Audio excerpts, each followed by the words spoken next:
Ven, Señor, por favor. Ven en este momento y refréscanos, Dios, porque lo necesitamos. Que venga tu Espíritu Santo a derramarse sobre nosotros. Esperamos en ti, Señor. Ven, refréscanos una vez más.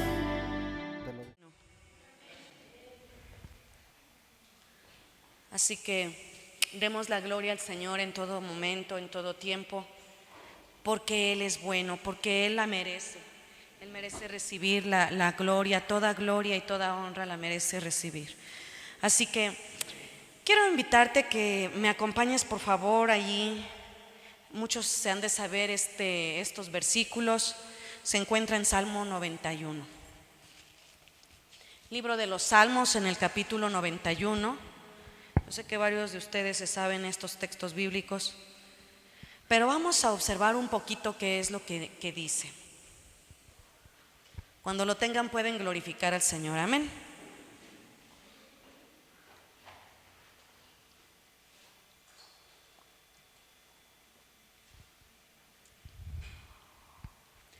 ¿Ya lo tienen?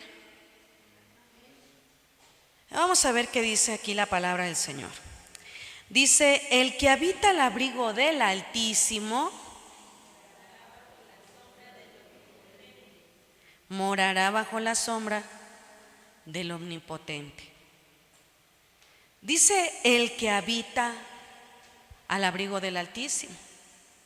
No es de cualquier persona, no es de todos, es de el que quiere habitar, el que logra habitar al abrigo del Altísimo. Entonces ese va a morar bajo la sombra del Omnipotente.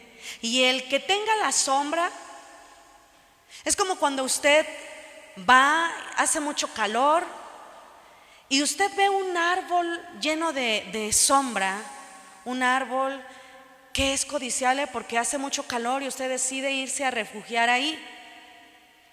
Digo, no sé cuántos han hecho este experimento, pero cuando yo tengo mucho calor y veo que aquel árbol tiene una buena sombra, ¿qué hace usted?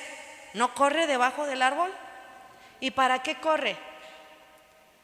Para refugiarme, para refugiarnos del ardiente sol. Y su sombra nos protege, su sombra nos cubre. Entonces aquel que ya habita al abrigo del Altísimo, este es el que va a morar bajo la sombra del Omnipotente. Es aquel que va a tener la protección del Todopoderoso. Amén. Y su protección es mucho mejor que cualquier otra protección.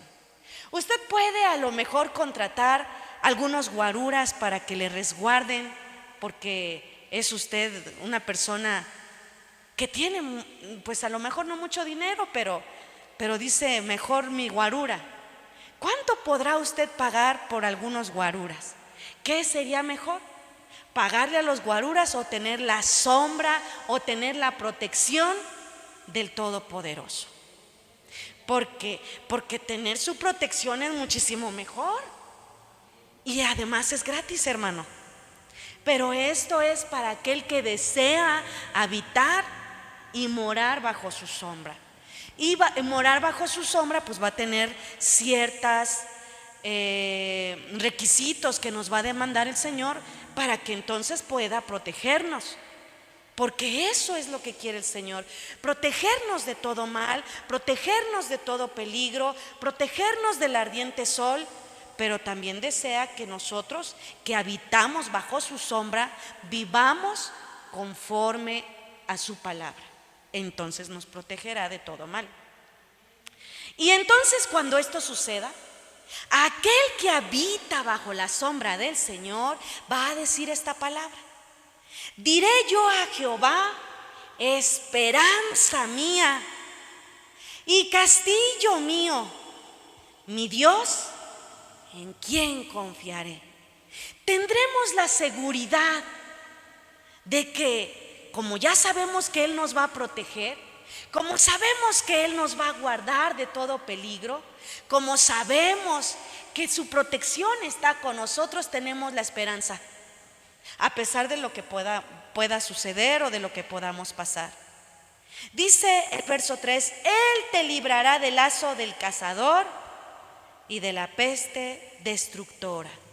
Con sus plumas te cubrirá y debajo de sus alas estaremos seguros, hermanos. Por eso les decimos que no hay nada mejor que estar en la presencia del Señor, que habitar bajo su sombra, que habitar bajo su palabra, guardando sus mandamientos, haciendo lo que el Señor nos demanda.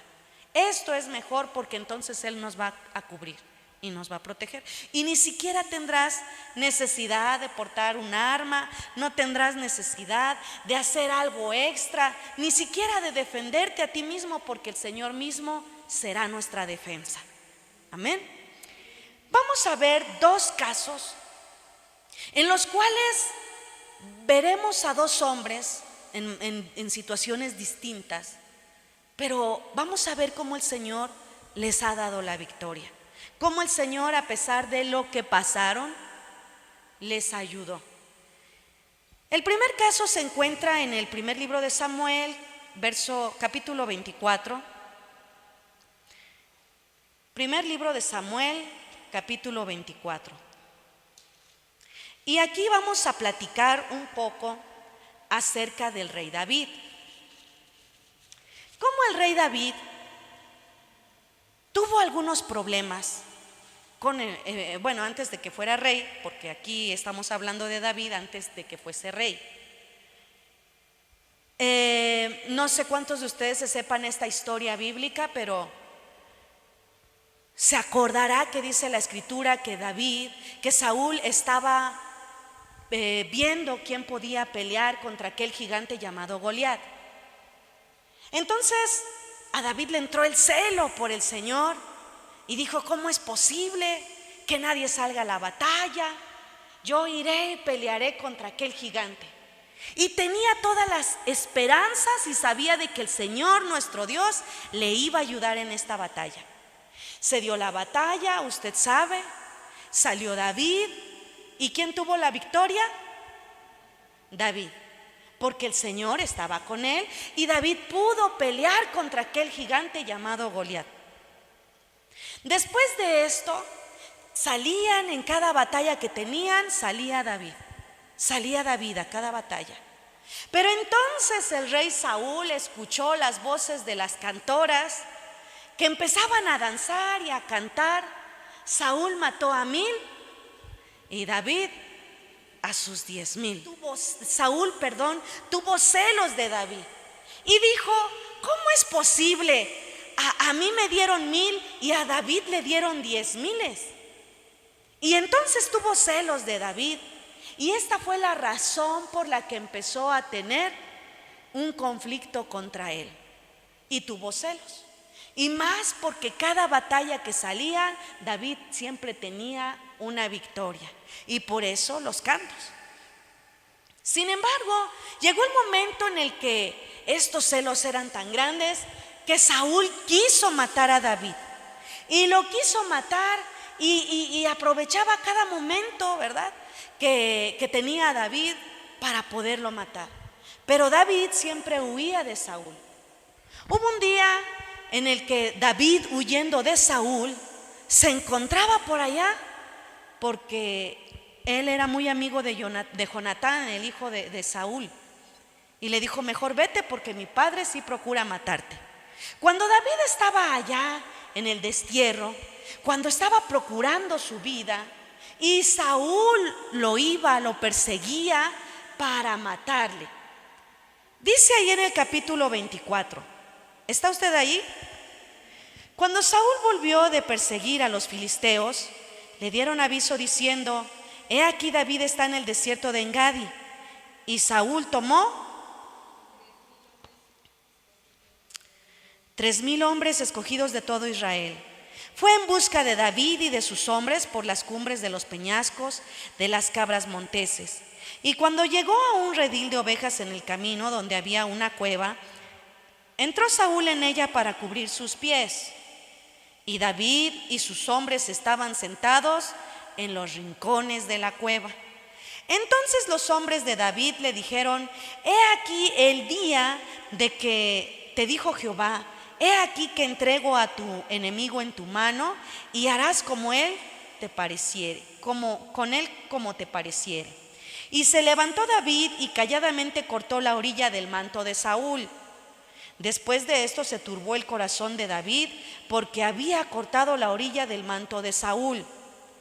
Y dijo a sus hombres: Jehová me guarde de hacer tal cosa. ¿Cómo dice? Siga leyendo.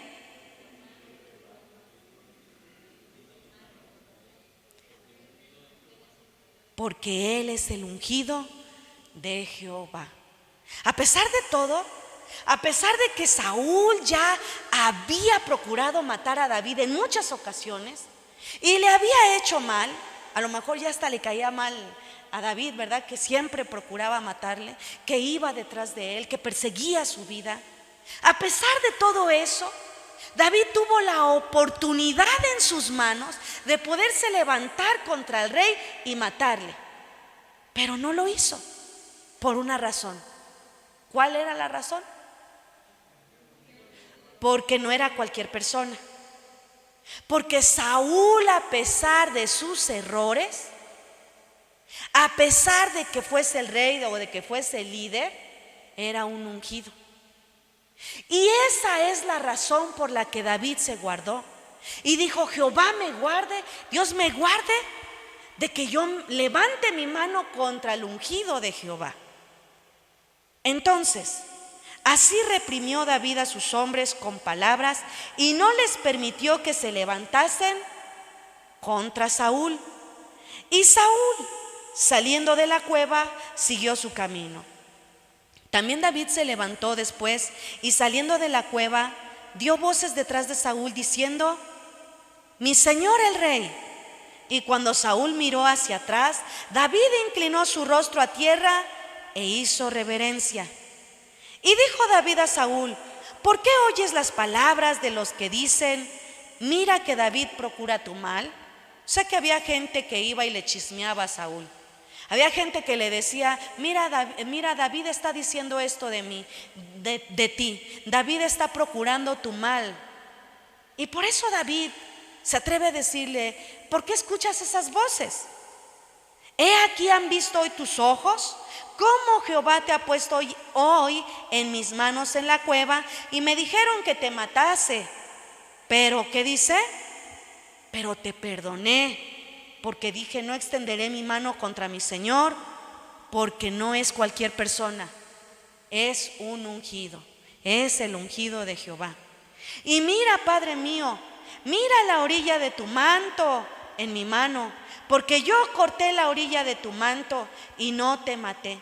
Conoce pues y ve que no hay mal ni traición en mi mano, ni he pecado contra ti. Sin embargo, tú andas a casa de mi vida, ¿qué dice? Para quitármela. Juzgue Jehová entre tú y yo, y véngueme de ti Jehová, pero mi mano no será contra ti. Como dice el proverbio de los antiguos: de los impíos saldrá la impiedad, así que mi mano no será contra ti. Verso 15. Jehová pues será el juez, y él juzgará entre tú y yo. Él vea y sustente mi causa y me defienda de tu mano. Entonces, verso 17, está hablando el rey Saúl y dice a David: más justo eres tú que yo, que me has pagado con bien, habiéndote yo pagado con mal. Tú has mostrado hoy que has hecho conmigo bien, pues no me has dado muerte, habiéndome entregado Jehová en tu mano. Entonces, aquí estamos viendo el caso de David. Quizá David tenía toda la razón de poder haber actuado de una mala manera contra el rey Saúl. Tenía toda la razón de haberse podido vengar del rey Saúl. Pudo haber dicho: pues es que me ha hecho tanto mal que ahora decido, ya que Dios lo puso en mis manos, decido actuar de esta manera. Sin embargo, el corazón de David siempre se guardó, Por eso Dios amaba mucho a David, porque David no era como cualquier hombre, sino que tenía un corazón conforme al corazón de Jehová. Y esto es lo que el Señor desea de nosotros, que podamos llegar a tener un corazón como el corazón de David, que a pesar de la circunstancia, sea la que sea, puedes tener toda la razón, porque a veces como seres humanos llegamos a pensar, pero es que me hizo esto, es que me hizo lo otro, es que usted no sabe, es que pasó así y pasó asado. Y tenemos toda la razón. Y por eso es que también el Señor nos va a probar. Pero ¿qué vamos a hacer cuando tengamos la oportunidad de podernos vengar? ¿Lo vamos a hacer?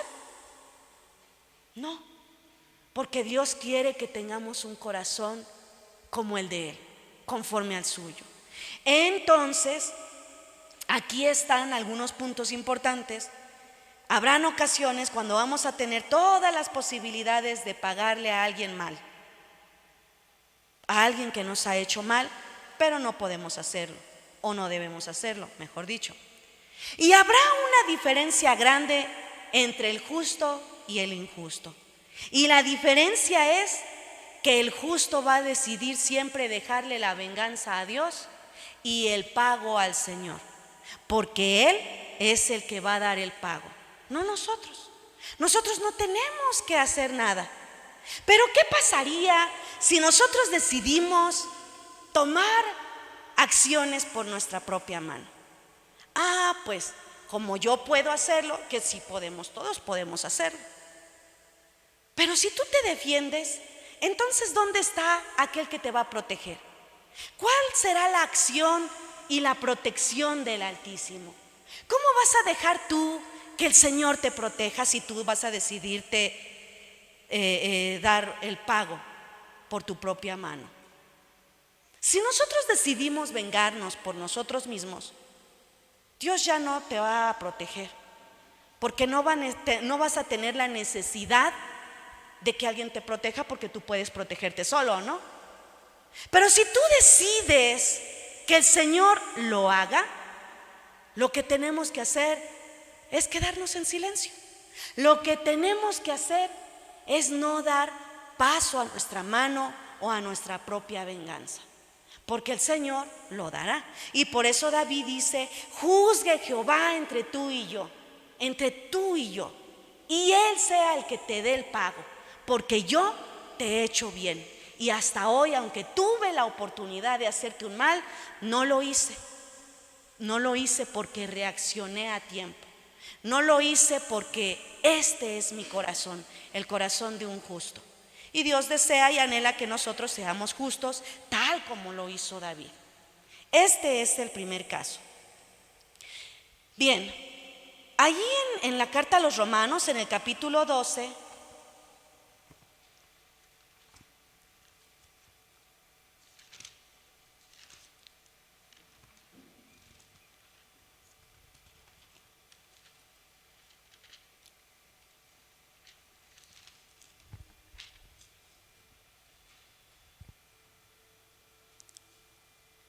en el verso 17.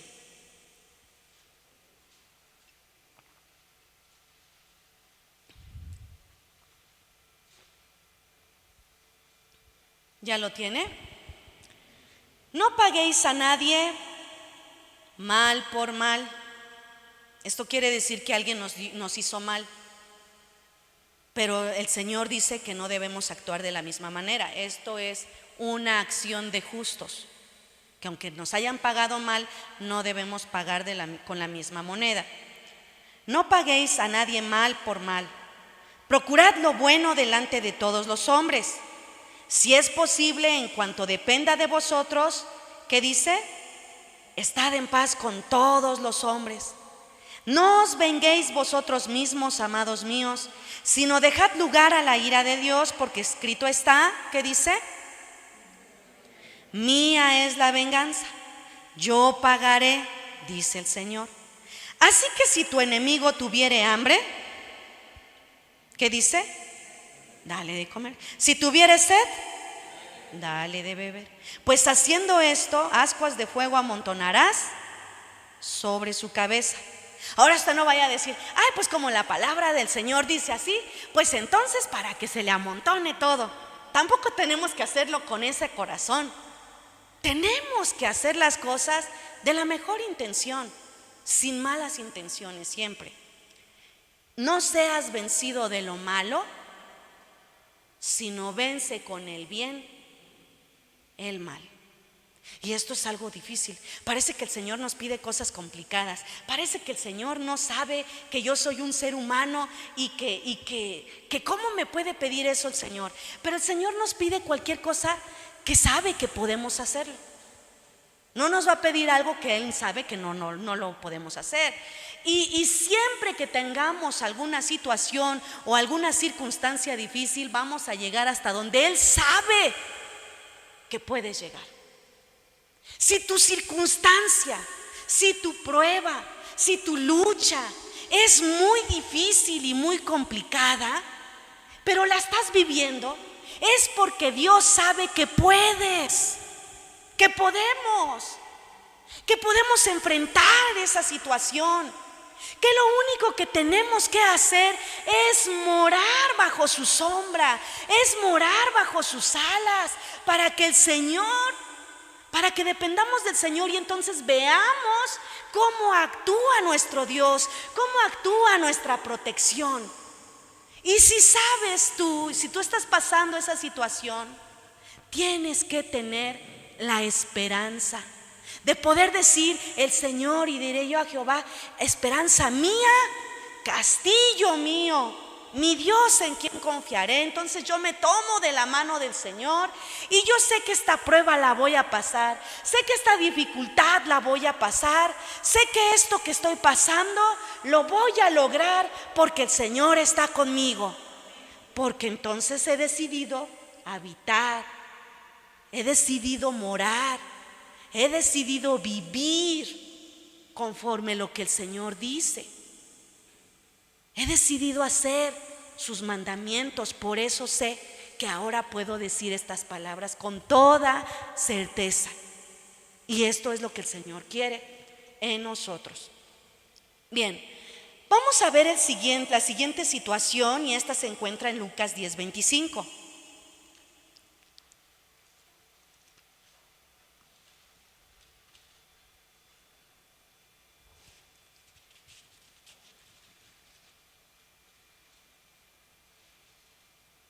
Cuando lo tenga puede glorificar al Señor, amén. Gracias. Y dice, y he aquí un intérprete de la ley se levantó y dijo para probarle, maestro, ¿haciendo qué cosa heredaré la vida eterna? Él le dijo, ¿qué está escrito en la ley? ¿Cómo lees? Aquel respondiendo dijo, amarás al Señor tu Dios con todo tu corazón y con toda tu alma y con todas tus fuerzas y con toda tu mente, y a tu prójimo como a ti mismo. Y le dijo, bien has respondido, haz esto. ¿Y qué le dijo? Haz esto y vivirás. Pero él, queriendo justificarse a sí mismo, dijo a Jesús, siempre existen las personas que van a querer justificarse. Es que esto ya lo hice, como dijo aquel otro, ¿verdad? Eso ya lo hice, lo he guardado desde mi juventud, ya lo he hecho. Y así también él quiso justificarse. Y bueno, entonces, ¿quién es mi prójimo?, preguntó. Respondió Jesús y dijo, un hombre descendía de Jerusalén a Jericó. Significaba que era alguien, se lo voy a poner así, era alguien hermano, era algún cristiano. Y dice, y cayó en manos de los ladrones, los cuales le despojaron e hiriéndole se fueron, dejándole ¿cómo? Dejándole medio muerto. Aconteció que descendió un sacerdote por aquel camino y viéndole pasó de largo. Asimismo un levita, llegando cerca de aquel lugar y viéndole pasó de largo. Pero un samaritano, es decir, a alguien que no era de la religión, a alguien que no era hermano, que iba de camino, vino cerca de él y viéndole fue movido a misericordia. Y acercándose, vendó sus heridas, echándoles aceite y vino, y poniéndole en su cabalgadura, y lo llevó al mesón. ¿Y qué dice? Lea por favor el verso 35.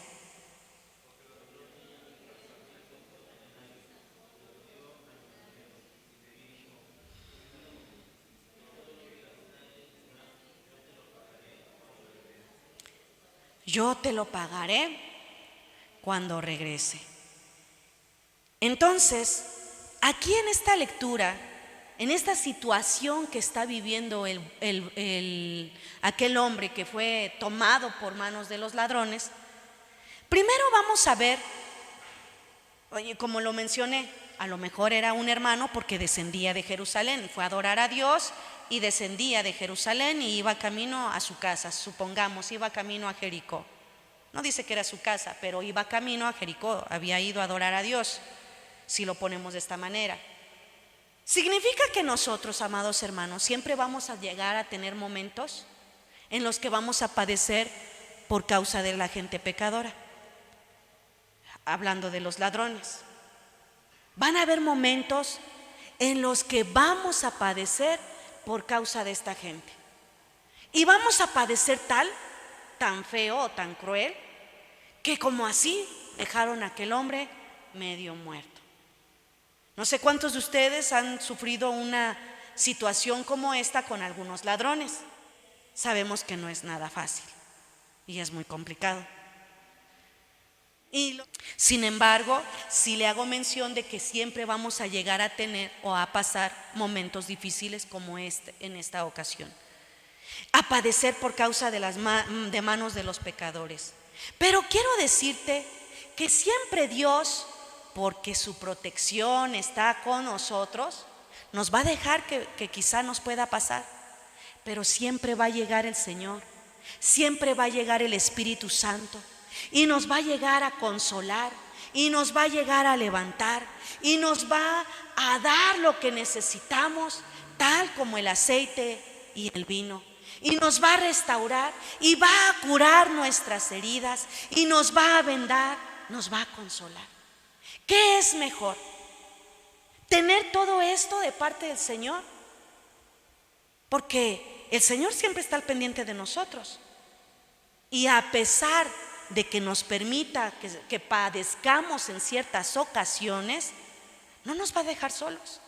Siempre va a llegar el momento en el que el Señor pueda venir a consolar nuestras vidas, que siempre va a llegar el momento en que ya te vio cómo padeciste y te dieron duro. Sí es cierto, sí te dieron duro, sí es cierto, tenías toda la razón, sí es cierto, sí padeciste, pero ¿sabes qué? Ahora viene el Señor a consolarte y tenemos que esperar ese momento en el que el Señor vendrá a darnos lo que necesitamos. Y tal como dice aquí, Él siempre va a estar movido a misericordia para hacer con nosotros lo que ya te mencioné.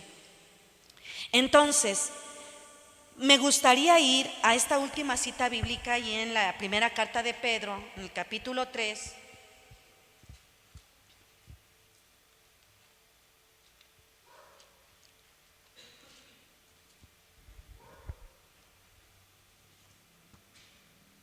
En el verso 16.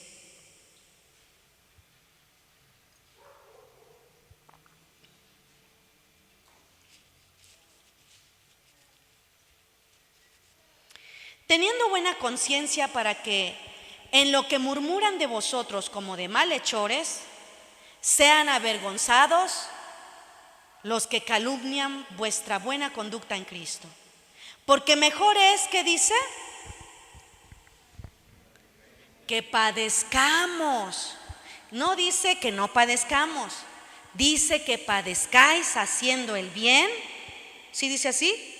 Si la voluntad de Dios así lo quiere, que haciendo el mal. Está bien, ya te fue mal y ahora quieres hacerlo mal todavía. No, ya nos fue mal, pero ahora hagámoslo bien. Hagámoslo como es, como si fuera el Señor Jesús. Porque el Señor Jesús cuando le dieron, Él no les pagó mal por mal. Le hicieron mal. Lo golpearon, lo vituperaron, le arrancaron las barbas. Y el Señor Jesús no dijo, cuando estaba en la cruz, no dijo: deja que me baje y vas a ver cómo te va a ir, porque tenía todo el poder para hacerlo. Sin embargo, no lo hizo. Lo golpeaban, le injuriaban y tampoco los maldijo. Le hicieron todo lo que quisieron y el Señor no les dijo nada. Decidió padecer, decidió ir por, como dice aquí, padezcamos haciendo el bien y no haciendo el mal. Verso 18, porque también Cristo padeció una sola vez por los pecados, y aquí lo dice, el justo por los injustos, para llevarnos a Dios, siendo a la verdad muerto en la carne, pero vivificado en el Espíritu. Y esto ha sido así. En algunas otras ocasiones el apóstol nos ha dado testimonio de que a veces uno no tiene que meter la mano cuando algo malo nos hacen. La justicia del Señor llegará a su tiempo y llegará en el momento necesario. No cuando tú y yo pensamos: este es el momento, Señor, ahora dales duro. No, llegará en el tiempo de Dios. Y tú y yo lo único que tenemos que hacer es aprender a confiar, aprender a esperar, a aprender a vivir sobre todo en el camino del Señor, para que Dios nos pueda respaldar, para que Dios nos pueda proteger, para que Dios pueda actuar por nosotros. Amén, hermanos. Entonces, hay muchas cosas de las cuales nosotros podemos actuar con cierta, a lo mejor usted va a decir con cierta razón, pero aquí no nos vamos por la razón de yo tengo la razón y ahora actúo conforme a mi razón. No es por mi razonamiento, no es por mi verdad. ¿Qué dice Dios? Cada momento, cada paso que damos, debemos pensar: ¿cómo lo haría Jesús en mi lugar? ¿Qué haría Jesús en esta situación que yo estoy pasando? ¿Cómo lo vamos a enfrentar? Es de esta manera como vamos a lograr vencer el mal, con el bien. De esta manera. Y eso es lo que Dios quiere, que así venzamos en todo tiempo. Es una vida que el Señor quiere llevarnos de victoria en victoria. Por eso tenemos que pensar bien antes de actuar, antes de hablar. Tenemos que pensar cómo lo haría el Señor Jesús. Amén. Póngase de pie, vamos a dar gracias.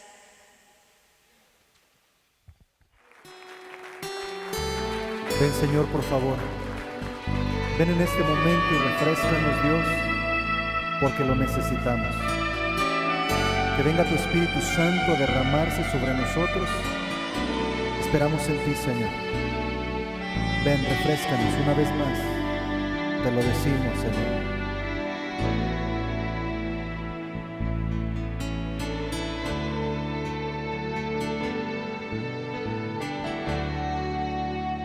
Como tierra seca y árida,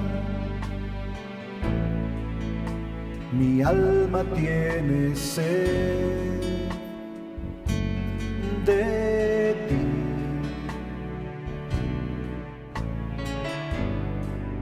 Todo mi ser te anhela, oh Jesús.